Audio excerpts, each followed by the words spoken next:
Several days ago I left the Washington Peninsula for the Cascades and planned on hiking part of the Pacific Crest Trail over spring break. I had loaded up my car with my backpack, a little more than enough food, hiking poles, a first aid kit, and my grandfather's old revolver. The pistol was an 8-shot 22 LR, which isn't much, but it made me feel safe. Most people fear meeting wild animals on the trail, and I don't blame them. I've had my fair share of encounters with bears, and I know if I never run into a bear again it would be too soon. But every time, that bear would look at me like I wasn't even there. My revolver wouldn't do anything against a bear or cougar except make them mad, but that's because it's not for them. The wildlife isn't what worries me. I can count on one hand how many people in my state have been attacked by bears and cougars in the last 10 years. It's the others that scare me. Most animals don't kill for fun. This was also the first time I would be hiking for this long all alone. Between the weather, the remoteness, and the terrain, anything can happen, and nobody will be around to hear me scream. If I got stuck, the best chance I would have at rescue would be to shoot my gun and hope someone hears it. Though I've never heard a gunshot and thought I should try to find the shooter. I had left my home late and headed east. The drive from the coast to the trailhead was about 5 hours. The plan was to drive most of the way, stay overnight in an inn, and drive another 20 minutes to the trailhead in the morning. Throughout the drive, I had an uneasy feeling that wouldn't go away. It was like I had forgotten something. I went through the mental checklist of everything in my pack and tried to recall every campsite I booked. At stoplights, I would rummage through my bag blindly to see if everything felt like it was there. It wasn't until I needed to try my GPS on that I realized I didn't know where I was staying that night. In the confusion of making sure I had everything for the hike, I forgot to book reservations. I thought about parking at the trailhead, sleeping in my car, and starting in the morning. But I was already married to the idea. The inn, the plan to sleep in a decent bed, and then eat my last real breakfast at a dinner just before I started my adventure sounded so nice that I couldn't pass it up. The mountain town I planned to stay at was small enough that I knew it did not see enough outsiders to fill all its vacancies. How I wish I were wrong. The rain had begun to pick up as I entered town. The water slushed under my tires, and my wipers squeaked. I tried to see through the windshield, but my stigmatism was making it a blurry mess. I squinted my eyes and looked around trying to find any vacancy signs. Just as this town's one road exited and the mountains began again, I saw it. A motel sign that read vacancy in red glowing neon through the falling rain. I hung a quick left and parked up front. I turned off my headlights, grabbed my pack, and headed to the office. I tried dodging raindrops as I ran toward the building and quickly knocked on the door. The light from the office could be seen through the small curtained window. I cupped my hands against the window and tried to see inside. A wooden chair squeaked across the floor, and heavy footsteps started after it. The thumping and dragging of wet rain boots grew closer and closer to the door. I heard the sound of a turning lock and backed away from the door, trying not to break my nose. The door creaked open, and a nervousness began to form in my stomach. I looked back to my car and wondered if I could run to it in time. "Hello," a voice began. I shot back around to see an old lady standing in the doorway. She had on an old flowery dress, the kind with ruffles around the shoulders and long sleeves. Underneath, she wore one size too large rubber rain boots with fresh mud. A beaded chain hung from her glasses and seemed healthy for her age. She looked at me and smiled. "Well, you're a pretty young thing. Are you looking for a room?" she continued. She smiled and waited for my response. Despite the age of her dress, it was well kept. Same with her overall appearance. Even what I could see of the office looked antiquated, with its wooden panel walls and glass hurricane lamps, but still clean and dusted. This woman's smile was different. The smell of her breath hit me when she first spoke. It looked like her teeth were rotting out of her mouth. Her gums had turned black in some areas, and several teeth looked loose. I held it in and swallowed, not wanting to be rude. "Yes," I said, "just the night." "That's wonderful, sweetie," she said. I looked around at the empty road and trees surrounding the inn. The lack of light allowed me to see stars through the gaps in the clouds. "We don't get many visitors around here." I stepped inside, and the old lady snuck behind the desk.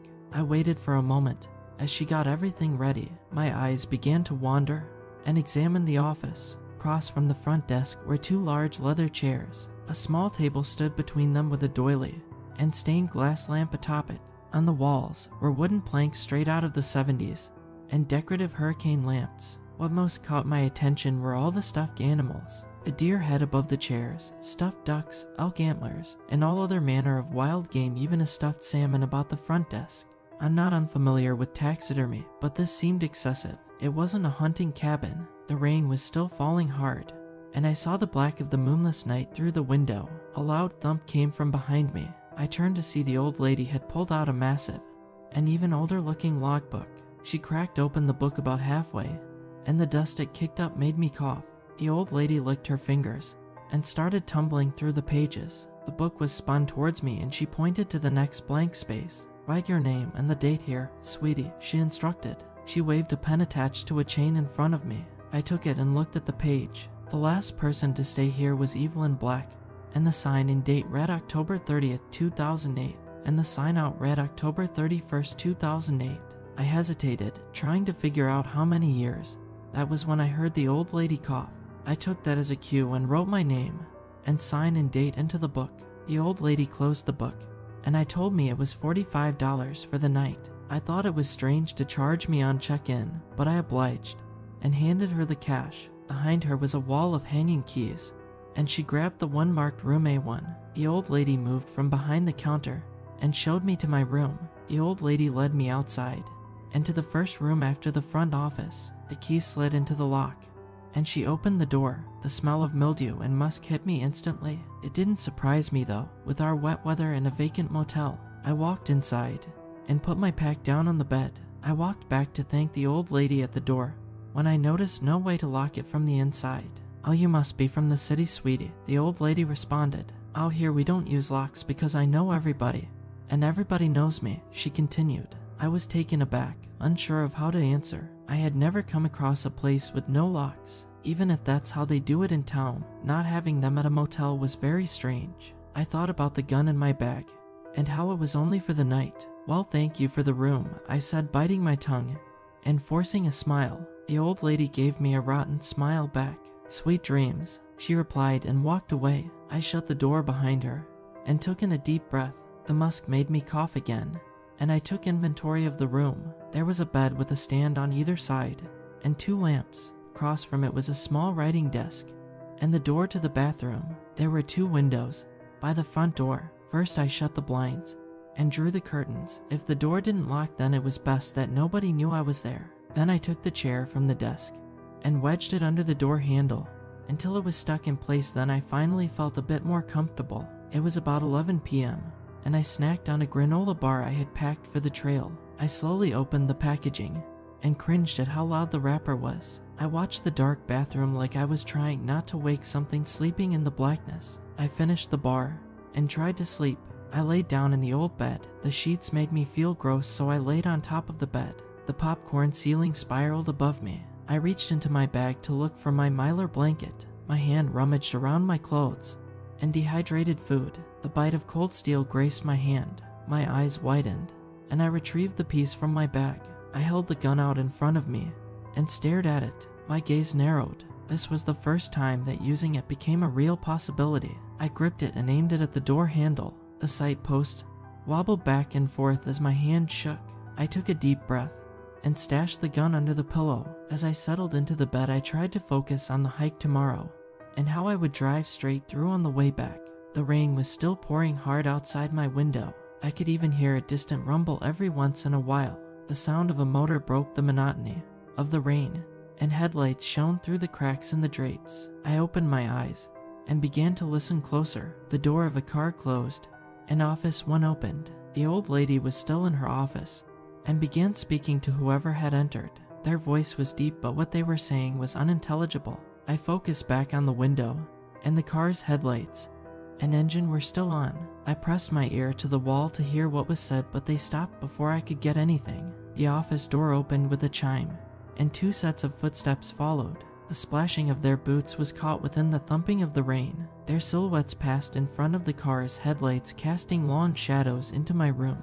I felt sweat pool on my underlip and quietly removed my covers. I slowly lowered myself to the floor and hid beside the bed. "Please, please," I prayed, "don't stop walking." The figures passed the window and stopped. I reached over the bed and felt for the pillow. The doorknob turned. The chair stopped them for now. I gripped the gun handle. "Open the door, you little bitch," the old lady shouted. The man shoved the door, and the old chair started to crack. I pulled my revolver in front of me. My hands shook as I checked the safety. A loud crack came from the door. The old chair's back snapped, and the door was open. I looked over the bed, and he was tall, about 6'2", wearing an old hunting jacket and a large bag clamped tightly in his fist. Behind him stood the old lady. He rushed through the doorway, and I raised my revolver. The room lit for a moment, then silence. I looked, and the man was on the ground, and the old lady stood in shock.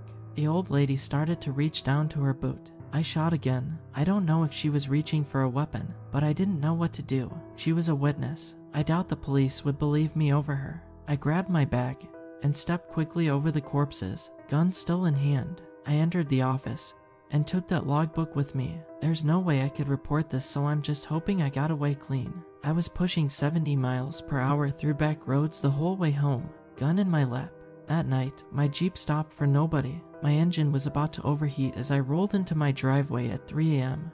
I collapsed onto the driveway and threw up on my lawn. Everything I had held in began to come out. Thank God it was as late as it was, so nobody saw their neighbor crying in their yard clutching a pistol. I sniffled and started to regain a bit of composure. The cold of the night was getting to me, and I didn't want to get caught on the lawn. I got my stuff from the Jeep and entered the house. I called some friends and told them I needed them to come over. While I waited, I looked over at the logbook. I wanted to look up that other girl's name to see if anything happened to her. I opened to the last used page and nearly threw up again. Next to where I signed in, with different handwriting, it said I had signed out tomorrow morning.